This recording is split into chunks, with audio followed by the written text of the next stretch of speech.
Je ne comprends pas pourquoi les autres ne s'approchent pas de moi. Ils n'ont pas l'air méchants pourtant. Voici un exemple concret de la thématique que nous allons vous présenter aujourd'hui. Les préjugés aversifs, présentés par Emma, Bénédicte et Laure. Nous allons d'abord vous définir ce qu'est un préjugé aversif, ensuite nous parlerons des caractéristiques, puis des bases psychologiques, ensuite des recherches et nous terminerons par les différents comportements. Le préjugé aversif est un type de préjugé qui est souvent inconscient et subtil, où une personne a des attitudes et des croyances négatives à l'égard d'un groupe minoritaire. Le préjugé aversif partage plusieurs points communs avec le préjugé symbolique moderne. Les deux reposent sur une croyance sincère en l'égalité entre les groupes raciaux. Par exemple, une personne peut vraiment penser que tout le monde mérite les mêmes droits et opportunités. Pourtant, malgré cette conviction, elle conserve inconsciemment des sentiments négatifs, comme un malaise ou une gêne en présence d'un membre d'un groupe minoritaire sans forcément s'en rendre compte. Ces préjugés sont implicites, c'est-à-dire qu'ils ne s'expriment pas ouvertement.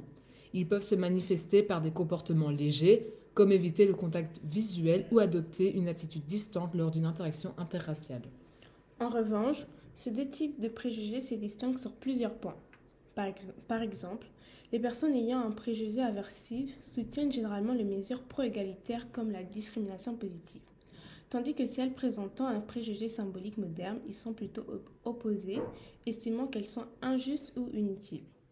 Les personnes avec un préjugé aversif sont fortement motivées à paraître non racistes, c'est même une partie importante de leur identité personnelle. A l'inverse, pour celles du préjugé symbolique, cette motivation est moins centrale. Enfin, les individus éprouvant un préjugé aversif ont tendance à éviter les interactions interraciales. Non par hostilité, mais parce que ces situations leur provoquent un malaise émotionnel. Par exemple, ils peuvent inconsciemment contourner une discussion ou une activité impliquant une personne racisée. Selon Dovidio et Gartner, le préjugé aversif repose sur 3 fondements psychologiques principaux. Le premier, c'est la prédisposition à la catégorisation.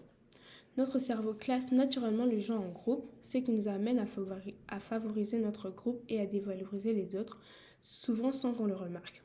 Le deuxième, c'est la motivation à préserver notre groupe. Les individus cherchent à protéger leur statut et leur sécurité. Dans un contexte où les ressources semblent limitées, cela peut mener à une résistance au progrès perçu de groupes minoritaires. Enfin, le troisième fondement, et le plus important, c'est la cohabitation de deux systèmes de valeurs incompatibles.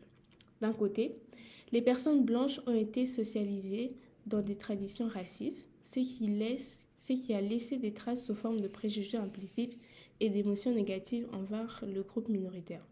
De l'autre, elles ont aussi été éduquées dans des idéaux américains d'équité, de justice et d'égalité entre les races. Ce conflit interne entre valeurs opposées crée des sentiments contradictoires et des comportements incohérents. Selon les situations, la même personne peut se montrer très égalitaire, puis dans un contexte plus ambigu, adopter une réaction discriminatoire subtile, tout en se convainquant que ça n'a rien à voir avec la race. La théorie du préjugé aversif se distingue par son approche centrée sur les situations plutôt que sur les individus. Dovidio et Gartner considèrent que tout le monde possède certains biais issus de la socialisation et cherchent à comprendre quand ces biais se manifestent ou restent inhibés. Les recherches se concentrent donc sur des interactions interraciales concrètes, comme un entretien ou une collaboration, pour observer des comportements réels. Comme le préjugé aversif dépend du contexte, il n'a pas de mesure directe. On en déduit les effets à partir des réactions observées dans ces situations.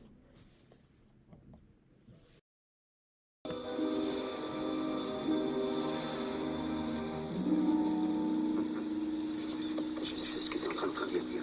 Quoi? J'ai compris, je te dis.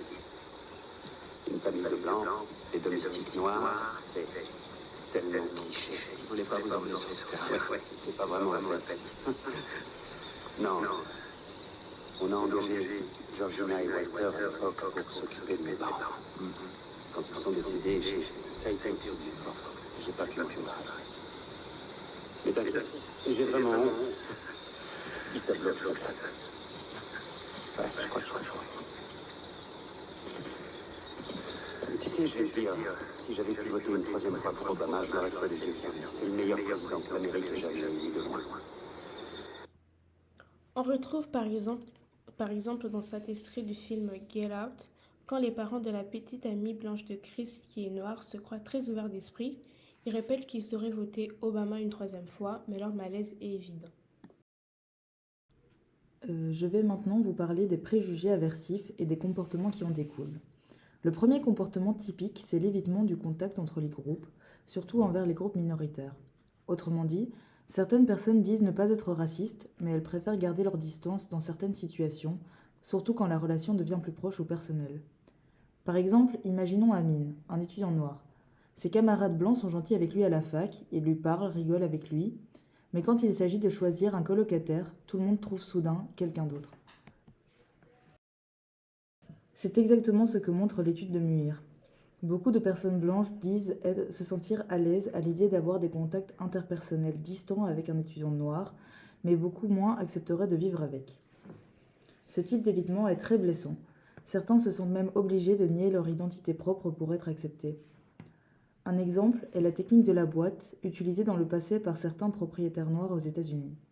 Avant de vendre leur maison, ils mettaient dans une boîte tous les objets ou photos qui pouvaient montrer qu'ils étaient une famille noire, pour ne pas décourager les acheteurs blancs.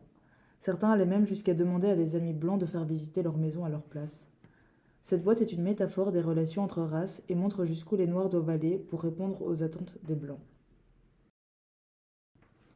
Selon la théorie du préjugé aversif, ce genre d'évitement est lié à des sentiments d'anxiété et de gêne. L'étude de Wendy Mendes montre d'ailleurs que les participants blancs dans son étude présentaient une réaction physiologique de menace lorsqu'ils interagissaient avec un homme noir, comme le rythme cardiaque qui augmente. Ce malaise peut également se voir dans le langage non verbal, par exemple le fait de détourner le regard ou encore de sourire nerveusement. Cela provient souvent des stéréotypes, d'expériences passées ou simplement d'un manque de connaissance de l'autre groupe. Une raison supplémentaire suggérée par Hebel et Mannix serait que l'inquiétude découle de la stigmatisation par association.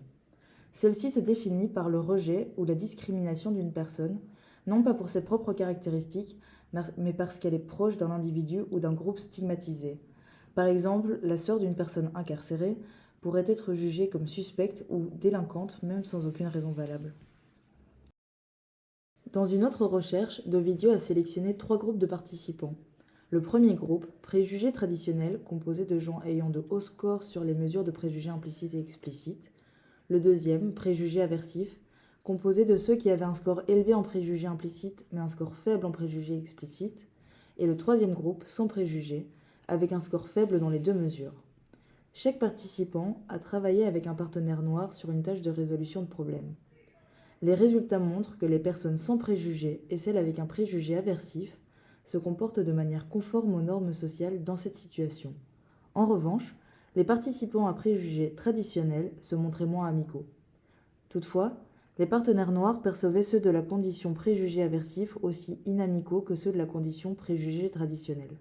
Cela est dû, selon eux, à leurs expressions non verbales d'anxiété qui étaient en contradiction avec leurs comportements verbaux.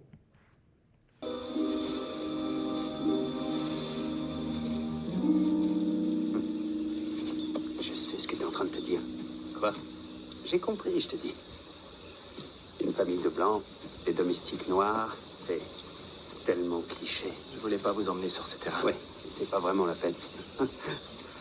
Non, on a engagé Georgina et Walter à l'époque pour s'occuper de mes parents. Quand ils sont décédés, ça a été au-dessus de mes forces. J'ai pas pu m'en séparer. Mais t'inquiète, j'ai vraiment honte du tableau que ça donne. Ouais, je crois que je comprends.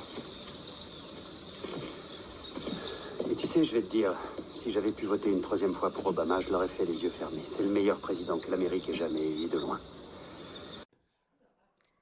Étude de Wendy Mendes et ses collègues. Anxiété et gêne, réponse cardiovasculaire, sentiment de menace,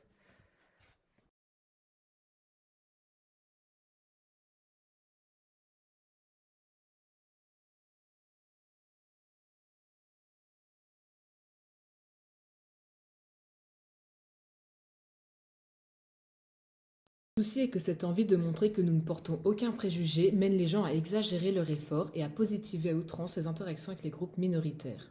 Par exemple, les personnes vont émettre un jugement plus positif à l'égard d'un travail d'une personne noire que d'une personne blanche pour vraiment diminuer ce sentiment d'injustice.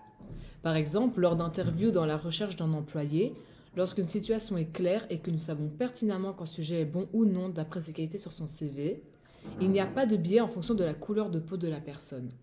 Par contre, lorsque la situation est ambiguë, c'est-à-dire lorsque l'individu a autant de qualités que de défauts, les individus blancs bénéficiaient d'un jugement de valeur positive supplémentaire, tandis que les personnes noires étaient jugées de manière attendue sans embellir leurs qualités. Ainsi, cela démontre que les évaluateurs donnaient plus de poids aux informations négatives qu'aux informations positives pour les individus noirs, tandis que l'inverse était démontré pour les personnes blanches. Les recherches montrent que des jurés blancs réagissent différemment selon que d'autres jurés, blancs ou noirs, demandent la peine de mort. Si tous les jurés sont blancs, ils évitent d'exprimer directement un préjugé par peur de paraître racistes. Mais quand un juré noir recommande la peine de mort, les jurés blancs se sentent couverts et osent eux aussi recommander cette sanction contre un accusé noir. Ainsi, lorsque seuls des blancs soutiennent la peine de mort, l'accusé blanc est davantage condamné que l'accusé noir. Mais lorsque des noirs y sont favorables aussi, l'accusé noir est plus sévèrement jugé.